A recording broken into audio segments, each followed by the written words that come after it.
Sino ba naman ang hindi mabibighani sa ganda ng Cordillera? Malamig ang klima, nagtataasan ng mga bundok Ganda, no? at napakaraming liku-likong kalsada. Konting push pa. Ito ang Halsema Highway, isa sa deadliest highway sa Pilipinas. At eto nga pala ang day 2 ng aking pag-iikot. Kaya't samahan niyo ako, may pupuntahan tayo.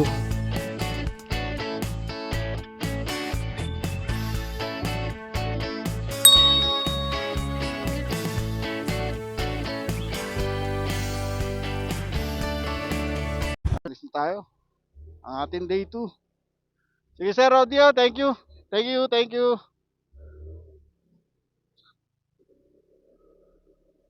Kompleto tayo ng gamit. Wala tayong naiwan. So, alabas tayo dito sa Garden Ines. Dito tayo natulog. Grabe, late na ako umalis. Magto-12 na. Pero ganda ng panahon, oh. Sakto. Pwede yan. Maganda yung alis natin na ganda yung langit. So, papahangin tayo ng gulong. Medyo lumambot pala yung gulong ko. Ito, grabe ahunin dito. So, halinhinan. Busi-busi na kapag ano. Baka may masalubong ka na 4 wheels. So, Shilan Road pala ito. Itong tinulugan ko. Grabe. Ang ganda ng panahon. Timing na timing to, brother. Ayun, oh. Kalsada ginagawa. Ahon tayo dito. Yan, buwelong-buwelo. Grabe, ang lamig kagabi.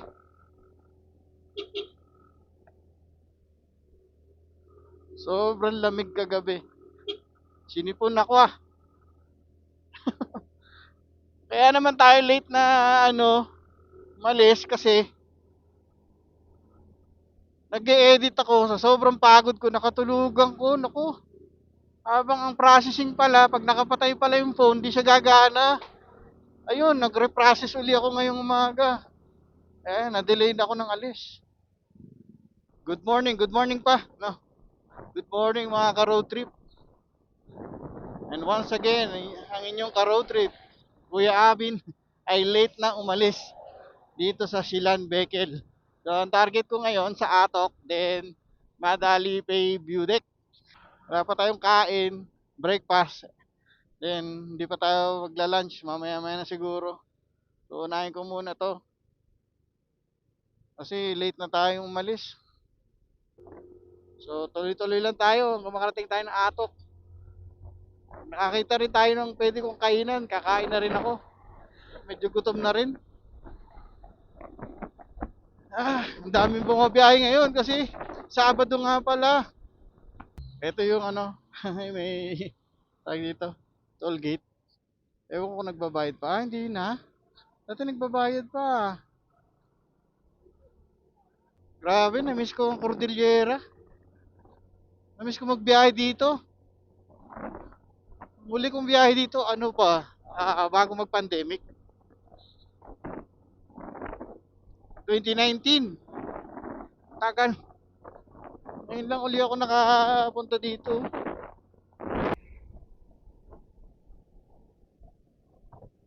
Ano pa niya? Kala ko 100. Kala ko 100 pesos. Mukhang pera. Mukhang pera. Hindi, syempre, 100 din yun. Di sayang yun. Kung mapulot ko, di... magkano lang naman ng gasolina nito. Pag nagpagas ako, ano lang to. Mapuno mo to, mga 160, ganyan. 170. Tingnan mo. Konti na lang dadagdag ko, full tank na naman siya. Ang tinatakbo nito, capacity nito, sa tingin ko, nasa 150 yung 3 liters eh. Minsan sobra pa doon, depende sa rev mo. Nito. Depende sa paggamit. Kung mga flat lang yung takbuhan makakatipid ka. Siyempre, pag nag-rev ka ng full throttle, ibig sabihin, nabibigatan yung motor mo sa'yo. So, mas malakas ang gasolina ang kakainin. Bossing! Natatandaan mo ba to, bossing? Bossing! Sana nanonood ka. Natatandaan mo ba tong daanan na to? Hindi mo ako pinatutulog dito.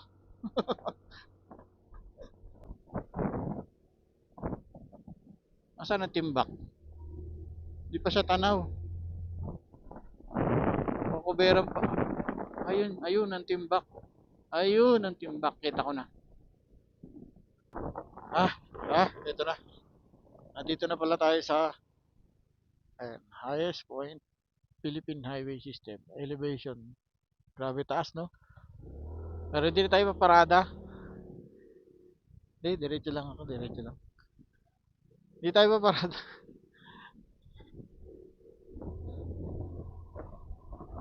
Sorry po. Hindi ko talaga intention namin to eh. Yeah.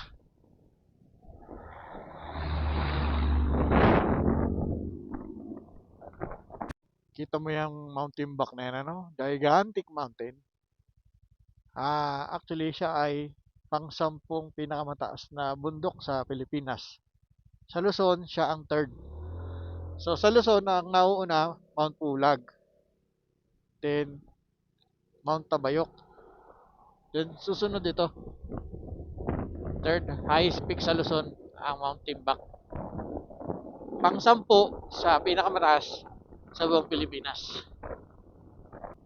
Nakakalula, no?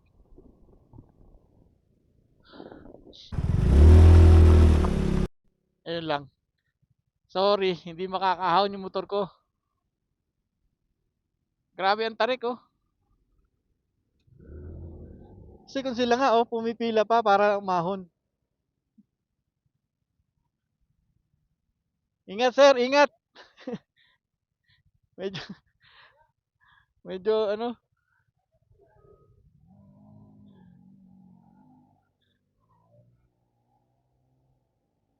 grabe ang tarik, oh.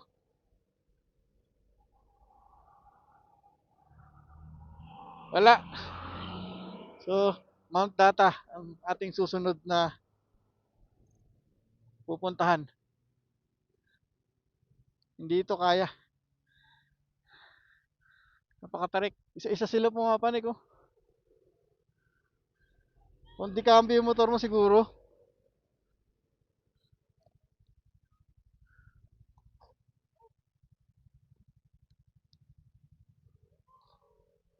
Ingat, ingat.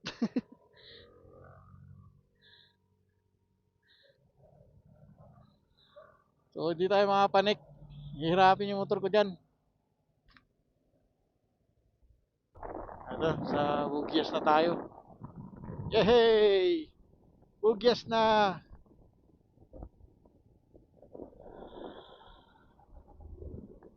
Ano ka na, tinututukan mo ako eh. Nakakatakot ka. Ang ganda nun, no? Anong kulay yun? Ano kaya yung building yun? Fire station? Napakakulay, blue and red. Ito, matadaanan natin. Engineering office yan. Galing, ano? Ganda ng kulay. Tatandaan ko dito nung binabaybay ko to, napakalamig. Tapos hindi mo makikita yung mga bundok-bundok na yan. Wala kang makikita. Puro ulap. Yung mga kapwa ko na looper, lagi sila nagpapapicture dyan. Sa carrots na yan, no? Hihinto yung mga yan, papapicture dyan. May daan dyan, papuntang Kabayan, Benguet eh. Ayun. Ano mo ang kabila? Nandun ang Lake Tabeo. Tabayok. Nakakalula dito. Yan, oh. Gilid ka dito. Nakakalula. So, ayan, oh. Ayan, tanaw na tanaw mo pala. Ganda. Mount Pulag. Tapos ito yung Mount Tabayok. Ayun, yung daanan papunta na ano, first highest point. Bundok na may hiwa na yon, yun yun. Yun yung first highest point sa Tinok. So, ayan yung bundok ng Tabayok. Akala mo nasa ibang bansa ka, ano pa? Para kang nasa ano lang, Africa. O kaya sa Colombia o Ecuador. Ay, nakarating din. So, ito yung papunta ng Bakun, yan. Yung papuntang Bakun, Kibungan, hanggang makarating ka dun sa Katangan, hanggang dun sa Tublay. Makabalik ka ng Tublay, Benguet uli. Dun sa papuntang La Trinidad. Ay, ito naman yung kabilang part. So, ito yun. Yung natatanaw naman natin ay part naman ng tabi natin. Ito, oh. Ito naman ay part ng Bakun, Kibungan. Yan. Tanaw ba may tigits dito? Hindi naman ano. Pero tanaw na tanaw mo yung kalsada. Kabila na bayo, ayun. Tanaw na tanaw. Yung part na yun, nadaan ako na dati yun. Kasi mahilig ako dati dyan sa area na yan. Umahon na ako dati doon sa may Lake Tabeo. Nung araw wala pang bayad yun.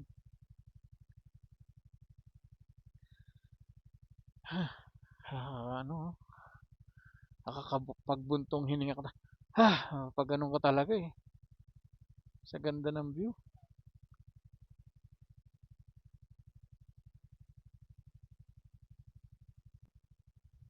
Nakakatuwa tignan. May ganyan tayo kagandang lugar dito.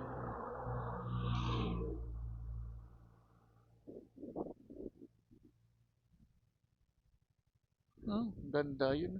Lalo na dun ayun oh. Yung papanik ng bundok na gano'n oh. Sige. Sige. Sige. Iba. Ay. Sige. Sige pa, biyahe pa. Biyahe pa. Lapit na. Lapit na. Sige, lapit na kumalas yung mga ibang bakal sa motor ko. Dami.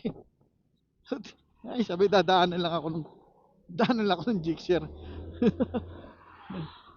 Talagang Gixxer eh, no? Wow, wow. Yun, no? Kabilaan ng tanawin, no? Ano? O, tas kabila ka. Oh, grabe. Galing. Thank you God, thank you Lord.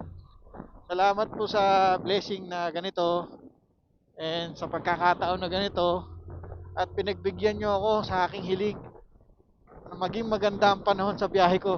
Gaya niya, no? Ay, sarap. Thank you po Lord. Thank you. Ganda ng paligid.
Tarik na. Ito, papanikin natin ang view deck. Madalipay. Ano yung view? Grabe yung tarik dito. Taas. Ayan o.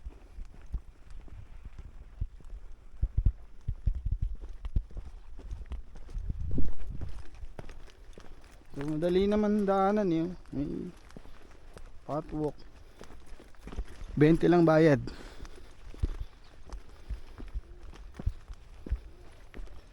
Lapit na tayo. Ganda ng view dun, oh.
Okay. Tapos na ako. Ganda ng paligid, ano. Tapos ang ganda ng sunset. Saktong sakto. So hahanap na lang ako ng matutuluyan ko dyan. May nakita na akong homestay doon. So baka doon ako tumuloy. Kapagod pumalik. Ay, salamat. Katapos na naman ng isang araw ang aking North Loop Adventure Journey. So ito yung day 2 ko. Malapit lang.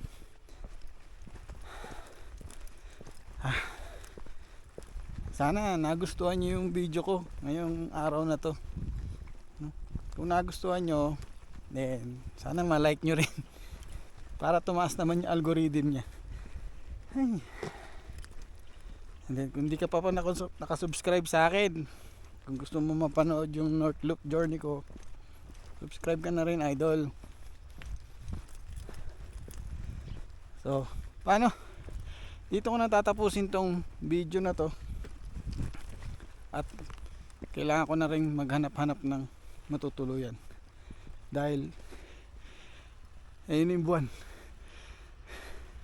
at wala na rin, nakalubog na araw. So see you uli sa aking North Loop journey sa day 3. Bye bye, thank you. Madilim na nung nakarating ako sa Baangan Escapade. Nakapwesto pala ito sa gilid ng talampas. Sobrang ganda at nakakamangha ang view.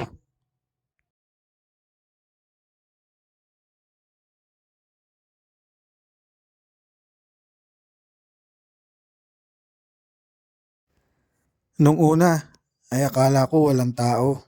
wala akong aabutan. Kinakabahan ako.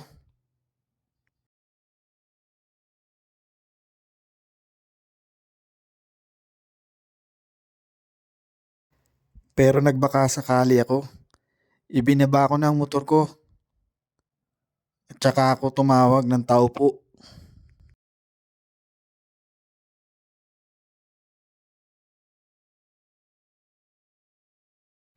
Tiningnan ko ang paligid. Madilim na. Kung babalik naman ako, malalayuan ako.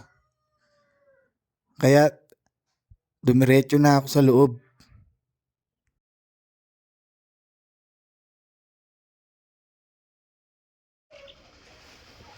May mga sticker sila idol dito.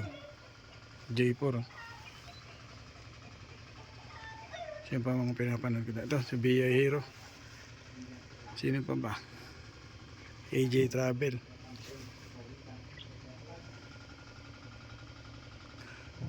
Didikit tayo ng sa atin. Yan. Yeah. Dito na kay Bossing. Bossing AJ.